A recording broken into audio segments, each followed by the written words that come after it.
जय हिंद दोस्तों, आप सभी को स्वागत है फिर से अपने यूट्यूब चैनल आर के स्टडी में। दोस्तों आज के वीडियो में हम सभी करने वाले हैं सामान्य ज्ञान के 25 प्लस महत्वपूर्ण क्वेश्चन टेस्ट, जो कि आपको एग्जाम में बहुत ही हेल्प करने वाली है। तो चलिए एक नंबर क्वेश्चन से शुरू करते हैं। क्या करा है दोस्तों, वैदिक आर्यों का प्रमुख भोजन क्या था? तो ज़बरदस्त तरीके से इसका राइट आंसर कमेंट कीजिए, देखते हैं कि आप सभी कितना कर पा रहे हैं। बहुत ज़बरदस्त दोस्तों। इसका राइट हो जाएगा ऑप्शन नंबर सी, चावल और दाल वैदिक आर्यों का प्रमुख भोजन था। ठीक है, चलिए आगे देखते हैं। भारत में जैन धर्म की स्थापना किसने की थी? तो याद रखिएगा महावीर ने भारत में जैन धर्म की स्थापना की थी। ठीक है, इस तरह से आप सभी को क्वेश्चन का टेस्ट देना है और कमेंट कीजिएगा कि आप कितने क्वेश्चन कर पा रहे हैं। चलिए आगे देखते हैं, क्वेश्चन नंबर 3 को देखते हैं। बोला दोस्तों, निम्न में से चिकित्सा के क्षेत्र में किसने काम किया है? दोस्तों कह रहा है कि निम्न में से किसने चिकित्सा के क्षेत्र में कार्य किया है? तो एक बार कमेंट कीजिए ज़बरदस्त तरीके से। इसका राइट आंसर क्या हो जाएगा? बहुत ज़बरदस्त दोस्तों, इसका राइट से याद रखिएगा श्रुत। चलिए आगे देखते हैं। आगे देखिएगा, कर्म कांडों पर कौन सा वेद आधारित है? दोस्तों आगे क्वेश्चन बोल रहा है कि कर्म कांडों पर कौन सा वेद आधारित है? तो याद रखिएगा यजुर्वेद आधारित है। चलिए आगे देखते हैं। प्राचीन वैदिक युग की संस्कृति के बारे में सूचना किस वेद में दी गई है? तो याद रखिएगा ऑप्शन नंबर बी करेक्ट हो जाएगा, ऋग वेद में दी गई है। तो आई होप आप सभी को वीडियो और क्वालिटी साउंड परफेक्ट जा रही होगी। तो एक बार ज़बरदस्त तरीके से वीडियो को शेयर और कमेंट जरूर कीजिएगा दोस्तों। चलिए आगे देखते हैं क्वेश्चन नंबर। आर्य शब्द का शाब्दिक अर्थ क्या है? दोस्तों आर्य शब्द का शाब्दिक अर्थ क्या होता है? तो बताइएगा इसका राइट आंसर क्या हो जाएगा? तो याद रखिएगा श्रेष्ठ या कुलीन होता है, श्रेष्ठ या कुलीन होता है। चलिए आगे देखते हैं।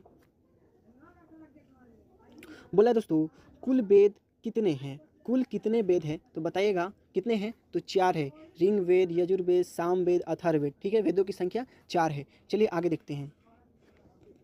करा दोस्तों, बिंदुसार की मृत्यु के बाद अशोक को राज्य प्राप्त करने में किसने सहायता की थी? दोस्तों फिर से एक बार क्वेश्चन को रिपीट करेंगे। बिंदुसार की मृत्यु के बाद अशोक को राज्य प्राप्त करने में किसने सहायता की थी? तो याद रखिएगा ऑप्शन नंबर सी करेक्ट हो जाएगा, राधा गुप्त ने सहायता की थी। राधा गुप्त ने सहायता की थी। चलिए आगे देखते हैं।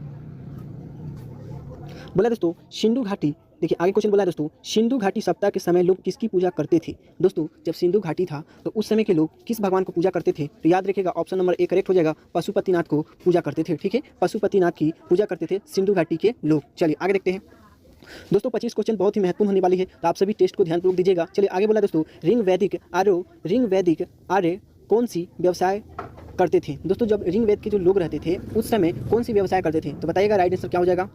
बहुत ज़बरदस्त दोस्तों, इसका राइट हो जाएगा ऑप्शन नंबर बी, पशुपालन करते थे। चलिए आगे देखते हैं क्वेश्चन नंबर। किसने जूनागढ़ के पत्थर के शिलालेख का निर्णय?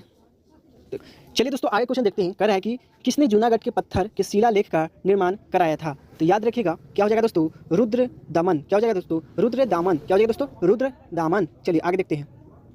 बोला दोस्तों, राजा अशोक किस वंश का शासक था? दोस्तों राजा अशोक किस वंश का शासक था? तो ये सभी को आपको पता होना चाहिए। इसका आंसर क्या हो जाएगा? मौर्य वंश का शासक था अशोक। चलिए आगे देखते हैं।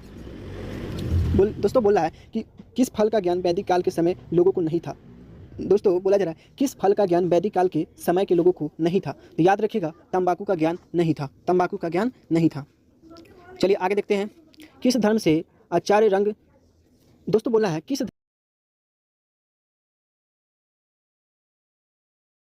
ऑप्शन नंबर ए करेक्ट हो जाएगा, जैन धर्म से। चलिए आगे देखते हैं। बोला दोस्तों, चेर वंश की राजधानी किस स्थान पर थी? दोस्तों क्वेश्चन नंबर आगे बोला कि चेर वंश की राजधानी किस स्थान पर थी? तो याद रखिएगा ऑप्शन नंबर बी करेक्ट हो जाएगा, वंजी। चलिए आगे देखते हैं। किस नदी को वैदिक काल में दृश्य द्वितीय नदी कहा जाता था? दोस्तों आगे क्वेश्चन बोला किस नदी को वैदिक काल में दृश्य द्वितीय नदी कहा जाता था? तो याद रखिएगा घग्गर नदी को कहा जाता था। चलिए आगे देखते हैं क्वेश्चन नंबर।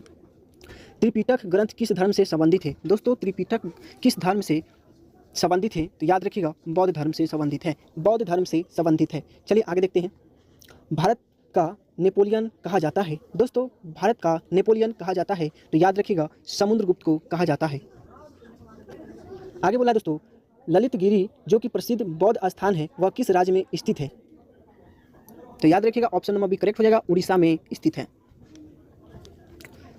मौर्य काल में कौन सा राजस्व वसूली का सर्वोच्च अधिकार था? दोस्तों क्वेश्चन नंबर आगे देखिएगा, बोल रहा है मौर्य काल में कौन राजस्व वसूली का सर्वोच्च अधिकार था? तो याद रखिएगा ऑप्शन नंबर ए करेक्ट हो जाए दोस्तों, सहरता। चलिए आगे देखते हैं। पाली ग्रंथों में